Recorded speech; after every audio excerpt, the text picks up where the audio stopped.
जय श्री कृष्ण चैतन्य प्रभु नित्यानंद श्री अद्वैत गदाधर श्रीवासादि श्री गौर भक्त वृंद। हरे कृष्ण कृष्ण कृष्ण हरे हरे, हरे राम राम राम हरे हरे। मुक्कं करोति वाचालं पंगुलं गिरिं यत्कृपा तमहं वन्दे परमानंद माधवं श्रीगुरुदिनतारिणं श्री चैतन्य ईश्वरम्। नमो विष्णुपादाय कृष्णप्रेष्ठाय भूतले मते जयपताका संकीर्तनम्। गीता महात्मा गीताध्ययनशीलस्य प्राणायाम परस्य च नैव सन्ति हि पापानि पूर्वजन्म कृतानि च मलनिर्मोचनं पुंसां जलस्नानं दिने दिने सकृद्गीतामसि स्नानं संसारमलनाशनं।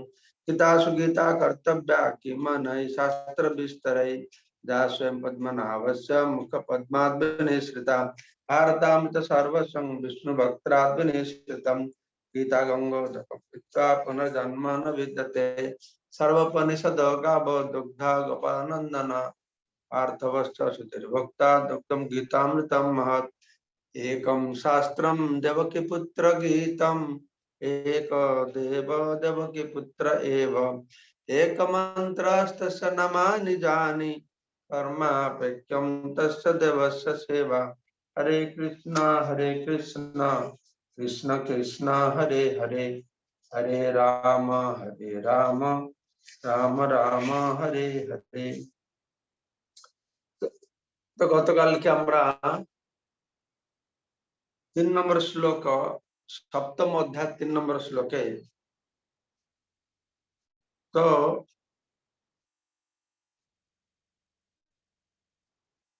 भगवान के तत्वगत जाना তার স্বরূপকে জানা কত দুর্লভ সে কথা আমরা আলোচনা করেছিলাম। এই অধ্যায়তে ভগবান বলছেন ज्ञानम ते अहम सब विज्ञानम इदम वक्ष्यामि अशेषतः। তোমাকে সম্পূর্ণ রূপে জ্ঞান এবং বিজ্ঞান কথা বলবো। তো জ্ঞানের অর্থ ছিল আমরা আলোচনা করেছিলাম ভগবানের শক্তি, সেটা হচ্ছে জ্ঞান। আর বিজ্ঞান জ্ঞান বিভিন্ন অর্থ আমরা আলোচনা করেছিলাম। অর্থটা ছিল ভগবানের শক্তি। তো ভগবানের পরাশক্তি অপরাশক্তি। অপরাশক্তি হচ্ছে নিকৃষ্ট শক্তি, পরাশক্তি হচ্ছে উৎকৃষ্ট শক্তি। অপরাশক্তি নিকৃষ্ট কেন? এটা জড়, তাতে চেতনা নাই। আর পরাশক্তি হচ্ছে জীব শক্তি, উৎকৃষ্ট শক্তি, তার ভিতরে চেতনা আছে। তো এখানে প্রথমে বর্ণনা করা হচ্ছে জড়া শক্তি বা অপরাশক্তি সম্পর্কে আমরা শ্রবণ করব 4 নম্বর শ্লোক। ओम नमो भगवते वासुदेवाय, ओम नमो भगवते वासुदेवाय, ओम नमो भगवते वासुदेवाय। भूमिरापनलवायु खंगमन बुधिरेव च अहंकार इति हमें भिन्ना प्रकृति अष्टधा। अष्टधा अष्टविध अष्टधा, तो 8 भागे বিভক্ত করা হয়েছে এই জড়া প্রকৃতিকে। জড়া প্রকৃতিকে ভগবানের ভিন্ন প্রকৃতি বলা। তো সেই 8টি কি? ভূমি, জল, অগ্নি, বায়ু, আকাশ, মন, বুদ্ধি আর অহংকার। এই অষ্টবিধ উপাদান, এই অষ্টবিধ উপাদানের দ্বারা আমার ভিন্ন প্রকৃতি তথা জড় প্রকৃতি গঠিত হয়ে থাকে। ভিন্ন প্রকৃতি মানে ভগবানের শক্তি, প্রকৃতি মানে ভগবানের শক্তি। তো ভগবানের শক্তি পরাশক্তি অপরাশক্তি, পরা প্রকৃতি অপরা প্রকৃতি। জীব হচ্ছে ভগবানের পরা প্রকৃতি, জীবভূত। আর ক্ষিতীয় মরুত্বম এটা হচ্ছে মহাভূত। মহাভূত, জীবভূত। এখানে বলা হলো ভিন্ন প্রকৃতি অষ্টধা। এই জড়া প্রকৃতি, জড়া শক্তি হচ্ছে ভগবান থেকে ভিন্ন, মানে ভগবানের শক্তি কিন্তু ভগবানের সঙ্গে যুক্ত নেই, ভগবানের সঙ্গে থেকে আলাদা রয়েছে। এই জড়া শক্তি, মায়া শক্তি, এই মহামায়া, জড়া শক্তি ভগবানের সামনে আসতে পারে, ভগবানের পিছনে থাকে, ভগবান থেকে দূরে থাকে। ভগবান এই জড় মায়াকে স্পর্শ করে না। ভগবান ইক্ষণের মাধ্যমে এই জড়া প্রকৃতির মধ্যে জীবকে আধান করে থাকে, কারণ তাকে তিনি স্পর্শ করেন না। তো জীবাত্মা কিন্তু ভগবানের বলা হচ্ছে অবিচ্ছেদ্য অংশ। জীবাত্মা হচ্ছে ভগবানের অবিচ্ছেদ্য অংশ, ভগবানের অংশ। কিন্তু এটা পাথরকে টুকরো করলে যেরকম পাথরটা ছোট টুকরো তার অংশ রূপে বেরিয়ে যায়, বড় পাথরটা ছোট হয়ে যায়, সেই রকম বুঝবেন। এটা অবিচ্ছেদ্য, তার অংশ কিন্তু তার সঙ্গে যুক্ত আছে, অবিচ্ছেদ্য অংশ। তা আমরা এখনই এই যে কথা আটটি বিষয় বর্ণনা করা হলো তার একটু আলোচনা করব। তো এই যে বিষয়টি আলোচনা হবে, যারা আগে থেকে শুনেছেন, অনেক হয়তো আপনারা আগে থেকে শুনেছেন, তো তাদের পক্ষে বোঝা একটু সুবিধা হবে। যারা আগে কোনোদিন শুনেনি তাদের বোধগম্য হবে না। বোধগম্য না হলেও শুনে শুনে তো বুঝবে, না শুনলে বুঝবে কি করে। তো এখানে কয়েকটা কথা আজকে আলোচনা করা হবে, যেগুলিকে আমাদেরকে মুখস্থ করতে হবে, মনে রাখতে হবে। ঠিক আছে? তো এখানে মোটামুটি জড় উপাদানের কথা বলা হয়েছে। এখানে মাত্র 8টি উপাদানের কথা ভগবান প্রকাশ করেছে, কিন্তু আসলে 24টি উপাদান রয়েছে। 24টি উপাদান কি কি রয়েছে? 24 তত্ত্ব রয়েছে, চতুর্বিংশতি তত্ত্ব বলে। চতুর্বিংশতি তত্ত্ব সবাই মুখস্থ করবেন। এটা আছে পঞ্চ মহাভূত, ক্ষিতি অপ তেজ মরুত ব্যোম। পঞ্চ মহাভূত, যাকে বলা যায় ভূমি বা মাটি, জল, অগ্নি, বায়ু, আকাশ, পঞ্চ মহাভূত হল। তারপরে পঞ্চ জ্ঞানেন্দ্রিয়, চক্ষু, নাসিকা, জিহ্বা, কর্ণ, ত্বক, পঞ্চ জ্ঞানেন্দ্রিয়। 5টা আছে কর্মেন্দ্রিয়, পাক, পানি, উত্তর, উপস্থ, বায়ু। এই হলো 15টা। আরো 5টা আছে তন্মাত্রা বা 5টা বিষয়। বিষয় কি? রূপ, রস, গন্ধ, শব্দ, স্পর্শ। তারপরে 3টা আছে মন, বুদ্ধি, অহংকার। এই 3টে কোথায় মন, বুদ্ধি, অহংকার বলা আছে, চিত্ত বলা আছে। এই 3টা একটু বিভিন্ন কথা আমরা শুনবো। ঠিক আছে? তো এই মহৎ 24 তত্ত্ববিংশতি তত্ত্ব, তো ভগবান এখানে বলেছেন যে পঞ্চ মহাভূত, 8 প্রকার, 8 ভাগে বিভক্ত করা হয়েছে বলা হয়েছে। সেখানে তিনি 5টা মহাভূত ক্ষিতিয়প্তজ মরুতম করলেন স্থূল শরীরে, আর মন, বুদ্ধি, অহংকার। এটা সূক্ষ্ম শরীর। আমাদের 2টো শরীর আছে, এটা সূক্ষ্ম শরীর, এটা স্থূল শরীর। তার ভিতরে আত্মা রয়েছে, সূক্ষ্ম এবং স্থূলের অতীত যে চিন্ময় আত্মা রয়েছে। তো এখানে 8 ভাগে বিভক্ত করে বললেন পঞ্চ মহাভূত, আর 3টে মন, বুদ্ধি, অহংকার। এটাকে বলা হলো কি না ভিন্ন প্রকৃতি অষ্টধা। অহংকার ইত্যমে ভিন্ন প্রকৃতি অষ্টধা। তো এই যে ক্ষিতিয়প্তে মরুদ্যম বলা হলো, আমাদের আচার্যরা বলছেন যে এর সঙ্গে আরো 5টাকে জুড়তে হবে। কি 5টাকে জুড়তে হবে? না, এই 5টা মাটি, জল, অগ্নি, বায়ু আর আকাশ, এই 5টা যে মহাভূত, তোর তার 5টা বিষয় রয়েছে, তার মধ্যে সূক্ষ্ম ভাবে বিষয় মানে তার গুণ, গুণটা কিটা গুণ? মাটির গুণ কি না গন্ধ। জলের গুণটা কি না স্বাদ। আগুনের গুণটা কি না রূপ। বায়ুর রূপটা হচ্ছে স্পর্শ। ইথর বা আকাশের গুণ হচ্ছে শব্দ। রূপ, রস, শব্দ, গন্ধ, এই 5টা কে পঞ্চ তন্মাত্রা বলে বা 5টা বিষয় বলে। এই 5টি বিষয় হচ্ছে সূক্ষ্ম গুণ। এই 5টি মহাভূত ক্ষিতি, অপ্তেজ, মরুত, ব্রহ্মের মধ্যে রয়েছে। ঠিক আছে, যে মন বুদ্ধি অহংকার বলা আছে, মন বুদ্ধি অহংকার, সেখান থেকে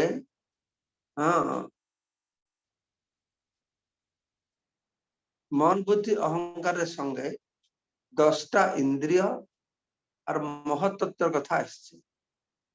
10টা ইন্দ্রিয় আমি বলেছি, 5টি জ্ঞানেন্দ্রিয়, 5টি কর্মেন্দ্রিয়। 5টি জ্ঞানেন্দ্রিয় হচ্ছে চক্ষু, নাসিকা, জিহ্বা, ত্বক, কর্ণ, যার দ্বারা আমরা জ্ঞান আহরণ করি। এই 5টি ইন্দ্রিয় দ্বারা আমরা জ্ঞান আহরণ করি। আরো 5টা ইন্দ্রিয় দ্বারা আমরা কর্ম করি, পাক, পানি, উদর, উপস্থ পাই। পাক, পানি, উদর, উপস্থ পাই। আর এখানে মহত্তত্ত্বের কথা বলা হলো, আমরা আরো ভালোভাবে বুঝবো এই মহত্তত্ত্ব সম্পর্কে। এটা একটু যারা আগে না শুনেছে তাদের জন্য কঠিন হবে। মহত্তত্ত্বটি কথা বলা হচ্ছে, এই চতুর্বিংশতি তত্ত্বকে মহত্তত্ত্ব বলে। মহত্তত্ত্ব হচ্ছে এই সমস্ত চতুর্বিংশতি তত্ত্ব আসছে মহত্তত্ত্ব থাকে।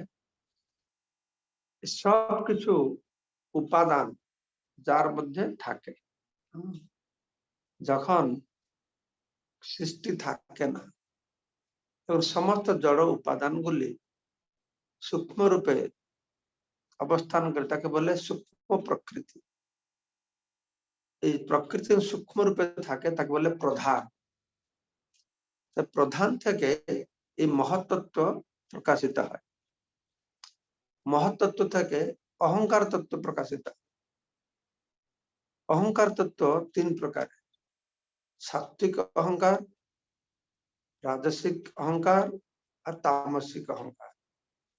সাত্বিক অহংকার থেকে মন আর দেবতার সৃষ্টি হয়, সাত্বিক অহংকার থেকে।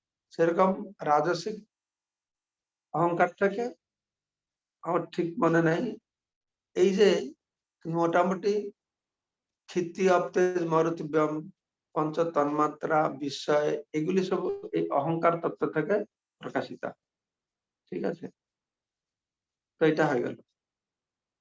তো 8টা আমরা শুনলাম, ক্ষিতি, অপ্তেজ, মরুতি, ব্যোম আর মন বুদ্ধি অহংকার। বলদেব বিদ্যাভূষণ এটাকে মন বুদ্ধি অহংকার না বলে এটাকে প্রধান, মহত্তত্ত্ব আর অহংকার, মিথ্যা অহংকার। এটা এখানে যে অহংকার বলা হচ্ছে, এটা মিথ্যা অহংকারের কথা বলা হচ্ছে। অহংকারটা 2 প্রকারের আছে, সত্য অহংকার, মিথ্যা অহংকার। সত্য অহংকারটা কি? আমি চিন্ময় আত্মা, ভগবানের অংশ, ভগবান নিত্য দাস। এই যে অহংকারটি, এটা সত্য অহংকার। এই অহংকারটা ভালো। মিথ্যা অহংকারটা কি? দেহাত্ম বুদ্ধি, আমি দেহ এবং দেহের প্রতিবিধান করার জন্য সংসদে কাজ করে, তাকে বলা আছে মিথ্যা অহংকার। এখানে যে মন বুদ্ধি অহংকার কথা বলা হলো, এটা হচ্ছে এই মিথ্যা অহংকার। ঠিক আছে, এইটাতে ভগবানের 8 অষ্টবিধ ভগবানের ভিন্ন প্রকৃতি বলা হচ্ছে। তো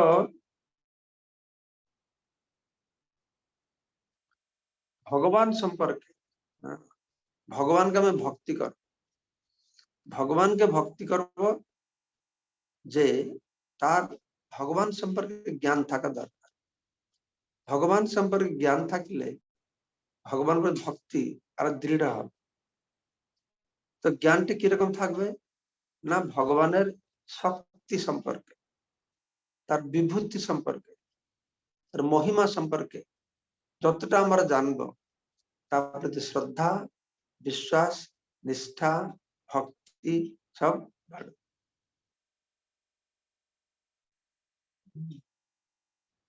তো যে জ্ঞান, ভগবানের শক্তি সম্পর্কে জ্ঞান, শুধু আগে আমরা এই জ্ঞান কথা আলোচনা করেছি। আগে প্রাথমিক অবস্থায় ভগবত গীতার চর্চা হলো, এই জ্ঞানের কথা জ্ঞান শব্দ ব্যবহার করেছি, তো সেটি ছিল আত্মজ্ঞান। আমার প্রারম্ভিক অবস্থায় শুনেছি আত্মজ্ঞান। জ্ঞান মানে আমরা শুনেছি দেহ এবং আত্মার মধ্যে পার্থক্য নিরূপণ করা, সাংখ্য যোগ বা সেটাকে বলা হচ্ছে জ্ঞান। তো সেই এখানে সেই জ্ঞানের কথা বলা হচ্ছে, ঠিক আছে।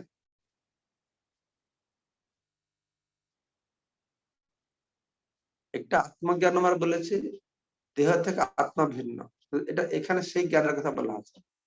এখানে কি জ্ঞানের কথা বলা আছে, এটা ভগবানের শক্তি মহিমা সম্পর্কে জ্ঞান বলা আছে। এটা অবশ্যই মনে রাখতে হবে। আগে আমরা আত্মজ্ঞান পেয়েছিলাম, আত্মজ্ঞান সম্পর্কে আলোচনা করেছিলাম যে দেহ থেকে আত্মা পৃথক চিন্ময়, এটা আত্মজ্ঞান। দেখুন সেই কথা বলা আছে, দেহ থেকে আত্মা ভিন্ন বলা আছে না। সেটা আছে যারা জ্ঞান মার্গ অনুসরণ করেন, জ্ঞান পন্থা, তাদের সেটা জ্ঞান। কিন্তু এখানে যে জ্ঞান বলা আছে এটা ভগবানের সম্পর্কে, ভগবান শক্তি সম্পর্কে।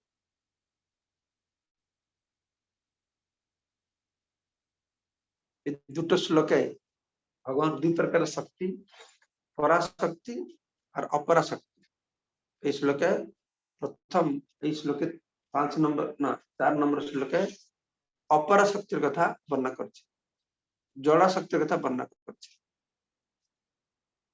জড়া শক্তি হচ্ছে নিকৃষ্ট শক্তি, আর জীব শক্তি বা পরাশক্তি হচ্ছে উৎকৃষ্ট শক্তি। যেহেতু জড় সেটা নিকৃষ্ট, যেহেতু এটা চিন্ময় এটা উৎকৃষ্ট, ঠিক আছে। এখানে ভগবান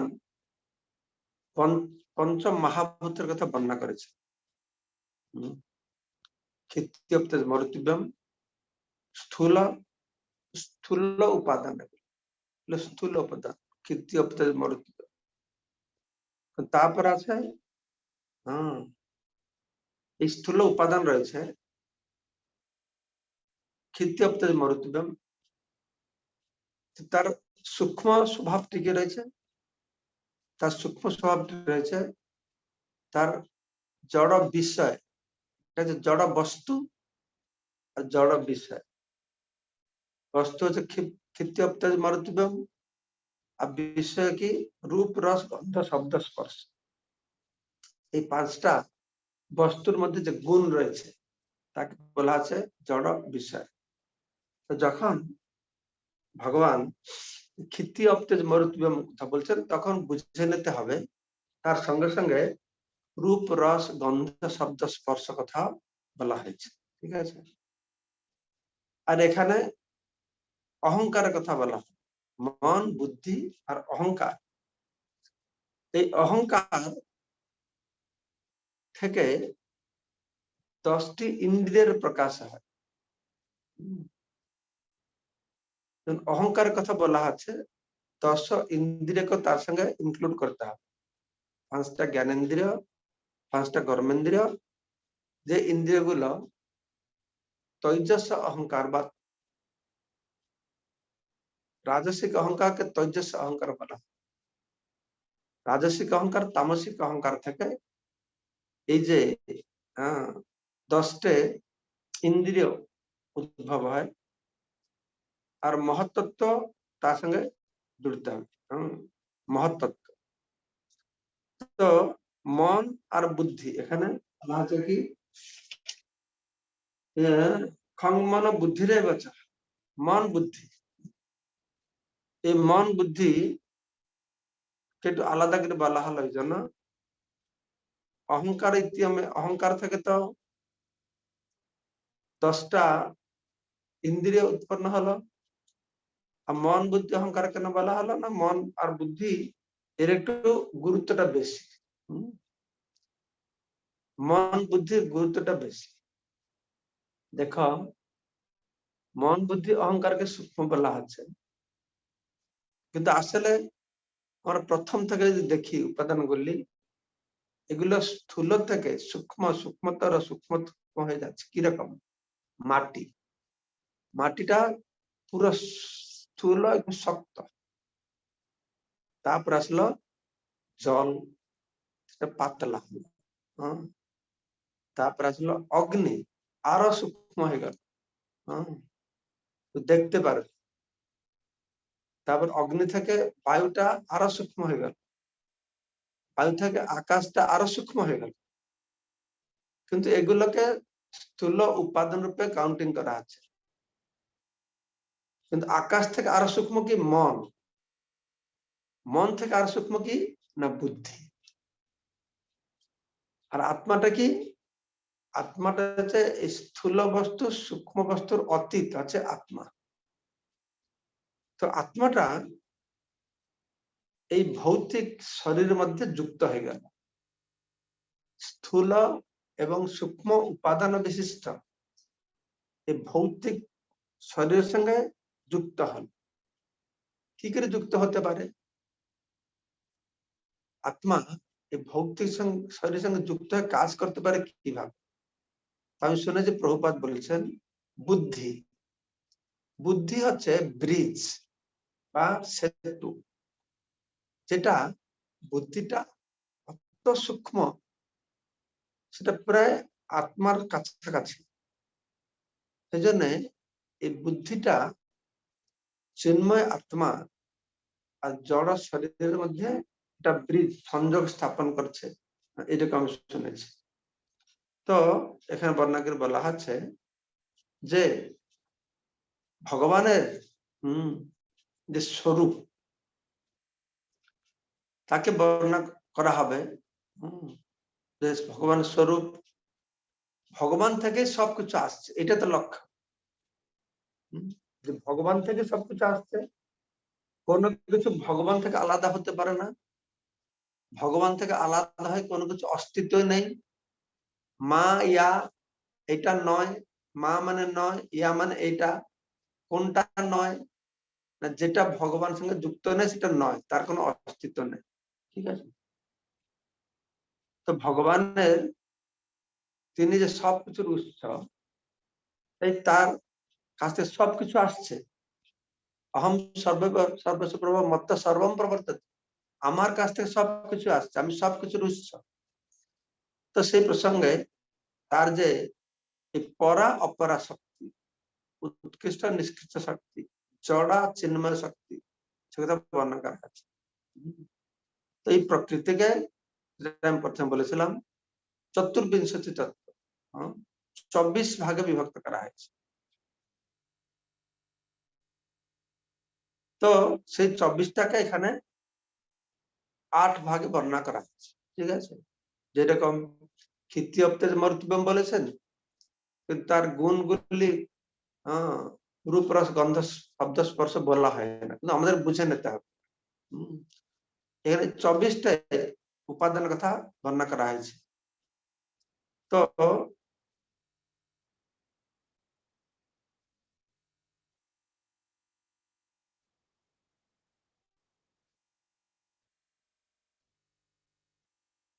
ঠিক আছে, আমি অলরেডি বলেছি 24টা তত্ত্বের কথা বলেছি। ওকে, তাহলে শ্রুতিতে বর্ণনা করা হয়েছে এই কথা, চতুর্বিংশতি সংখ্যানাম অব্যক্তম ব্যক্তম উচ্যতে। এই অব্যক্ত ব্যক্ত যে উপাদান 24 প্রকারের আছে, আপনারা এটাকে মুখস্থ করবেন। সে কথা আগেও বর্ণনা করা হবে। ত্রয়োদশ অধ্যায় এটা বর্ণনা করা হয়েছে। महाभूतानि अहंकार बुद्धि अव्यक्त एव च इंद्रियाणि दशैकम च पंच च इंद्रिय गोचर। 13 अध्याय अपना पढ़ते पारें। श्लोकेर माध्यमे কিভাবে पंच महाभूत अहंकार महत्त्व अव्यक्त अव्यक्त माने माने प्रधान ताके बोला अव्यक्त যেখানে এই উপাদানগুলি সূক্ষ্ম রূপে অবস্থান করে সৃষ্টির প্রলয়ের পরে সে কথা বর্ণনা করা হচ্ছে। তো এখানে শ্রী ভক্তিবিনোদ ঠাকুর বলছেন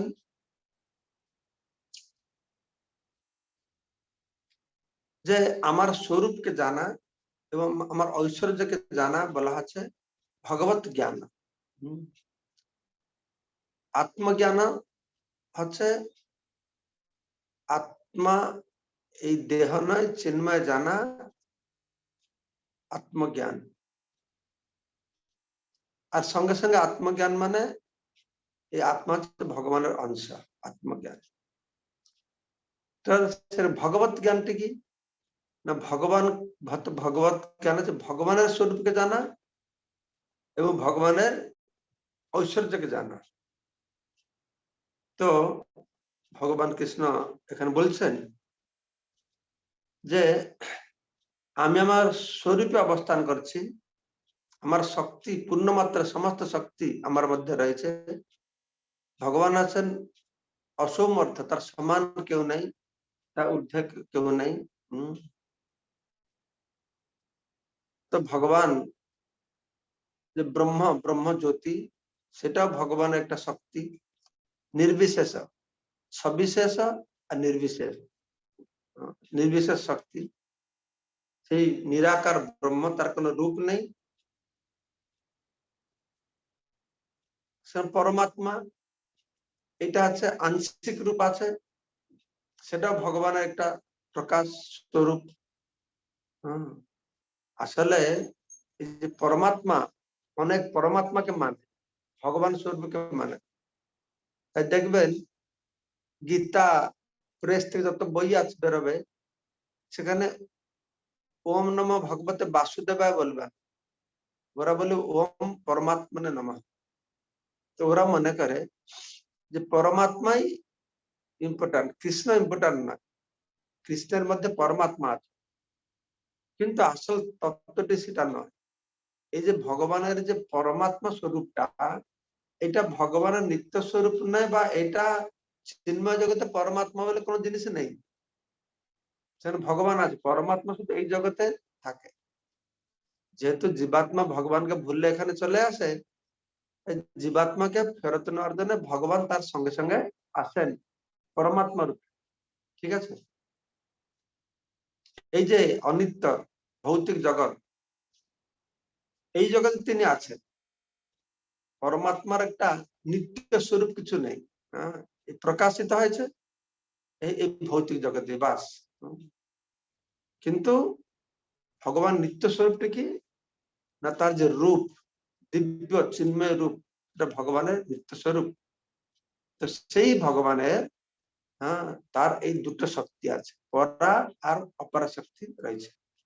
একটা হচ্ছে বহিরঙ্গ শক্তি বা মায়া শক্তি, তাকে বলা হচ্ছে বহিরঙ্গ শক্তি বা মায়া শক্তি, মহামায়া।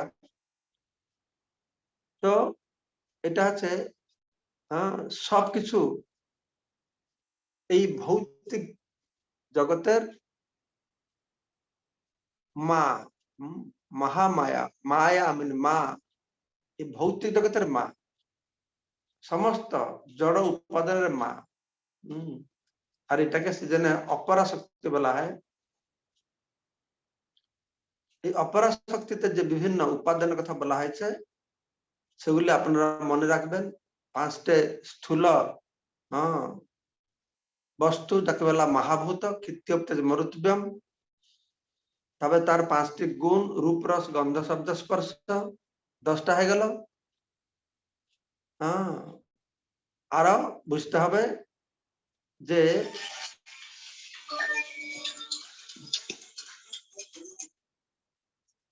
মহাতত্ত্ব রয়েছে, মন বুদ্ধি অহংকার রয়েছে। তো এইভাবে আজকের শ্লোকটি আমি বললাম, আমি বুঝতে পেরেছি যারা আগে থেকে শুনেছেন তাদের খুব সহজ হবে, যাদের আগে শুনেননি একটু কঠিন হবে। তবে এটা বারবার পড়বেন আর প্রভুপাদের তাৎপর্য যেটা পড়বেন তার জিনিসটা আরো একটু সুস্পষ্ট হবে আপনাদের কাছে। তখন এখানে আমরা আজকের আলোচনাকে বিশ্রাম দেব। যদি কার কোনো প্রশ্ন থাকে তাহলে আপনারা জিজ্ঞাসা করতে পারেন। মঙ্গলময় কৃষ্ণ প্রভু বলুন। হরে কৃষ্ণ মহারাজ, দণ্ডবোধ প্রণাম। এই 24টা তত্ত্বের শেষটা কি মহাতত্ত্ব? না, এই 24টা তত্ত্বের শেষটা মহত্তত্ত্ব নয়। মহত্তত্ত্ব লেখা হয়েছে, মহত্তত্ত্ব কোথায় কোথায় 24টা তত্ত্বের মধ্যে একটাকে রেখেছে মহত্তত্ত্ব। আমি যেটা বললাম শেষ তিনটে মন বুদ্ধি অহংকারটাকে ভিন্ন ভিন্ন জায়গায় ভিন্ন ভিন্ন প্রকার লেখা হয়েছে। তো মহত্তত্ত্ব যেটা আমি বললাম সেইভাবে তুমি মনে রাখো, সূক্ষ্ম প্রকৃতি, যেখানে সমস্ত জড়া প্রকৃতি গুলো সূক্ষ্ম ভাবে থাকে, যাকে বলা হয় প্রধান। এই সূক্ষ্ম প্রকৃতির উপরে যখন ভগবান দৃষ্টি নিক্ষেপ করেন, ময়াধচ্ছন্ন প্রকৃতি শ্রুত চরাচরম, এই সূক্ষ্ম প্রকৃতি যেটা প্রধান সূক্ষ্ম রূপে থাকে, ভগবান যখন তারপরে ইক্ষণ করেন, দৃষ্টিপাত করেন, এই দৃষ্টিপাতের মাধ্যমে তিনি প্রকৃতিকে ক্ষোভিত করেন, তখন সেখান থেকে এই গুণগুলি সব আস্তে আস্তে প্রকাশ হয় কালের প্রভাবে। কাল আছে, গুণ আছে, কালের রোল আছে, গুণের ভূমিকা আছে, আর এগুলো উপাদানের ভূমিকা আছে, এইভাবে সৃষ্টি হয়। তো এটা ভাগবত আরো ভালোভাবে বর্ণনা করা হয়েছে। আমরা এটা ভালো না বুঝতে পারলেও শোনো আর ভাগবতে পড়ো, প্রথম স্কন্ধে আরো বুঝতে পারো।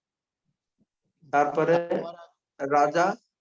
তাহলে মহারাজ এই 8টি উপাদান থেকে 24টা তত্ত্বের সৃষ্টি হচ্ছে। ভগবান যখন জড় প্রকৃতির দিকে ইক্ষণ করছেন তখন কি এই 24টা তত্ত্ব সৃষ্টি হচ্ছে? সৃষ্টি হচ্ছে না, এগুলো সব আছে আগে থেকে। এই সমস্ত উপাদানগুলো সূক্ষ্ম প্রকৃতির প্রধানের মধ্যে রয়েছে। এই 8টা উপাদান থেকে সব সৃষ্টি হয়েছে তা নাই। সূক্ষ্ম প্রকৃতি প্রধান থেকে এই সবকিছু প্রকাশিত হচ্ছে, এগুলো সব রয়েছে সূক্ষ্ম রূপে সেখানে রয়েছে। এগুলো প্রকাশিত হচ্ছে। রাজা বলো, অনমিউট করো।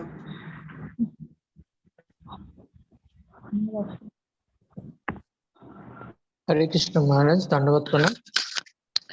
এই অহংকার থেকে ইন্দ্রিয়ের সৃষ্টি হচ্ছে, এটা একটু আমাকে বুঝিয়ে বলবেন। আর আরেকটা যে আত্মা সূক্ষ্ম আর আত্মার খুব কাছাকাছি আছে বুদ্ধি, বুদ্ধিও সূক্ষ্ম। এই বুদ্ধির দ্বারা সে নির্বাচন করে কি এই মানে জড় উপাদানের মধ্যে আত্মা প্রবেশ করে? জড় মানে এই ক্ষিতি অবতেজ মরুদ্গম যেগুলোর মধ্যে, এই ব্যাপারটা একটু বলে দেবেন। এই ব্যাপারটা তোমাকে আমি বলবো কি করে, আমি নিজে জানি না, বলবো কি করে। কিভাবে অহংকার তত্ত্ব থেকে এসব সৃষ্টি হচ্ছে এটা বইতে পড়েছি, সেটাকে আমি বলছি, ঠিক আছে? এবং যেটা পড়ি সেটা শুনি, ভগবান কোনদিন যদি সে বুদ্ধি দেবে আমরা বুঝতে পারি, ঠিক আছে? প্রণাম মহারাজ। দাস বলো।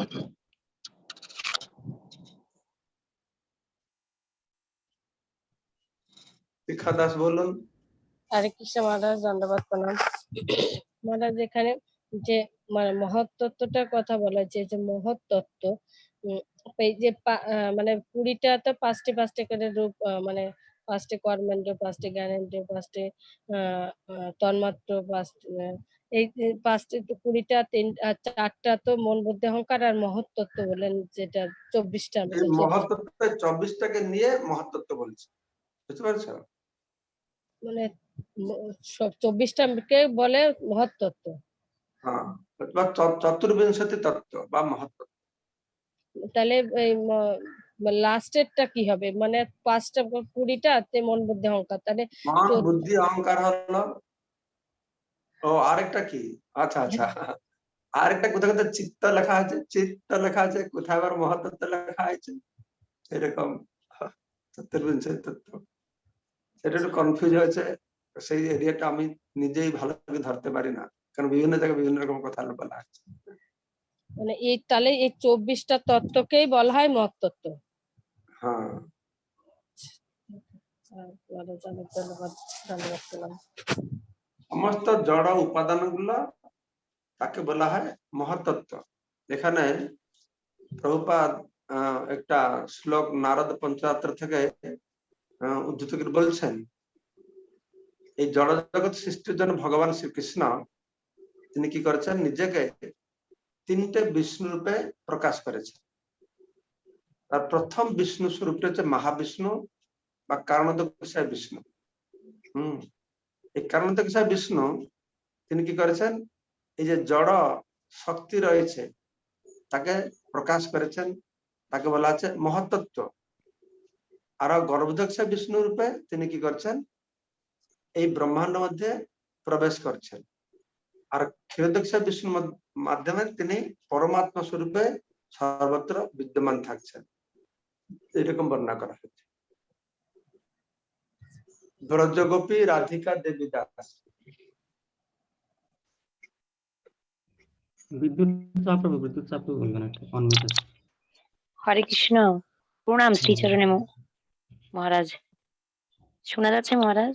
হ্যাঁ, মহারাজ, আপনি তো স্থূল থেকে ক্রমান্বয়ে বলেছেন যে মন, মন থেকে বুদ্ধি সূক্ষ্ম। তো মানে অহংকারটা কি সূক্ষ্ম কিনা সেটা একটু জানার জন্য। অহংকারটা হচ্ছে জীবাত্মার মনোভাব, আমি কে, এইকে বলে অহংকার। যখন জীবাত্মা তার স্বরূপে থাকে, তার অহংকার ভাবটি হবে যে আমি কৃষ্ণ নিত্যদাস, সত্য অহংকার। আর যখন তার বিরূপ অবস্থা গ্রহণ করবে ভৌতিক জগতে, তার মিথ্যা অহংকার আসবে, আমি শরীরের দাস, শরীরের তৃপ্তির জন্য সে কাজ করবে। তো আমি যা শুনেছি, আমাদের সত্য অহংকারটা যখন মায়া শক্তির সংস্পর্শে জীবাত্মা আসে, মায়া শক্তির সংস্পর্শে জীবাত্মা আসলে তার সত্য অহংকারটা মিথ্যা অহংকার রূপে পরিণত হয়। আর বুদ্ধিটাও সেরকম। বুদ্ধিটা বলা হচ্ছে পিউরিফাইড ইন্টেলিজেন্স, পিওর ইন্টেলিজেন্স, শুদ্ধ বুদ্ধি। আর সেই বুদ্ধিটা আবার অশুদ্ধ হয়ে যায় এই জড় মায়ার সংস্পর্শে আসে। তো এইভাবে বর্ণনা করা হয়েছে। বিদ্যুৎ হরে সাহা, কৃষ্ণ। বিদ্যুৎ সাহা বলুন। হরে কৃষ্ণ, ধন্যবাদ, প্রণাম মহারাজ। আজকে আসলে খুবই উঁচু মানের তত্ত্ব কথা আলোচনা হলো, খুব ভালো লাগলো। আমার একটা প্রশ্ন, যদিও এখানে এটা স্পষ্ট করা হয়নি বা কোথাও আছে কিনা জানি না। জড় প্রকৃতি আমরা দেখলাম যে যে 8টা ভাগে বিভক্ত বা 24টি তত্ত্বে বিভক্ত। তো একই রকম ভাবে চিন্ময় প্রকৃতি এরকম কোনো 24টা তত্ত্ব বা 8টা তত্ত্বে বিভক্ত কিনা, এরকম কোথাও আছে কিনা ভগবানের? এখানে যে জড়া প্রকৃতি, পরা প্রকৃতি, পরা প্রকৃতি যে জীবাত্মা, ঠিক আছে? হ্যাঁ, এই জীবাত্মা কালকে শ্লোকে আমরা আলোচনা করব। এটা হচ্ছে তটস্থ শক্তি। চিন্ময় শক্তি মানে দুটো চিন্ময় শক্তি, একটা যে জীবাত্মা চিন্ময় শক্তি, আর ভগবান অন্তরঙ্গ শক্তি। অন্তরঙ্গ শক্তিটা 3 ভাগে। অন্তরঙ্গ শক্তিকে বলা যায় স্বরূপ শক্তি। ভগবানের স্বরূপে যে শক্তিটা আছে অন্তরঙ্গ শক্তি, তাকে 3 ভাগে বিভক্ত করা হয়েছে। এটা হচ্ছে হ্লাদিনী, সন্ধিনী আর সম্মিত শক্তিকে বর্ণনা করা হয়েছে। এইরকম এরকম জড়া প্রকৃতি যে উপাদান, সেরকম বর্ণনা নাই। চিন্ময় শক্তির বর্ণনা উপাদান রূপে বর্ণনা। ও আচ্ছা আচ্ছা আচ্ছা, ঠিক আছে মহারাজ। শক্তিমান গোবিন্দ প্রভু। মহারাজ প্রণাম মহারাজ। মহারাজ, এই মহত্তত্ত্বকে বলা হয়েছে যার মধ্যে সবকিছু সমাহিত আছে। তো এই 23টা তত্ত্ব যদি মহত্তত্ত্বের মধ্যে সমাহিত থাকে, তাহলে ওই 24 নম্বর তত্ত্বটা কি হবে?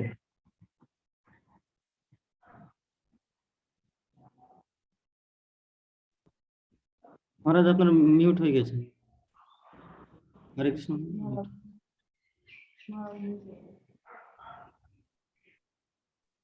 মিউট হয়ে গেছে। ঠিক আছে, ওইটা আমি আগামী কালকে তোমার থেকে বর্ণনা করবো। হ্যাঁ, তাহলে একটু ভাগবতের শ্লোক দেখে তাহলে জিনিসটা সুস্পষ্ট হবে। ঠিক আছে, ঠিক আছে। আজকে আমার এখানে বিশ্রাম দিই আজকের আলোচনাকে। সবাইকে অশেষ ধন্যবাদ এই গীতামৃত অনুষ্ঠানে যোগদান করবার জন্য। পাঞ্ছা কল্পতরুভশ্চ কৃপা সিন্ধুভ্যেব চ পতিতানাং পাবনেভ্যো বৈষ্ণবেভ্যো নমো নমঃ। নমো নমঃ। মহারাজ কোটি কোটি দণ্ডবত প্রণাম মহারাজ। চরণে জয় শ্রী মহারাজ। জগৎ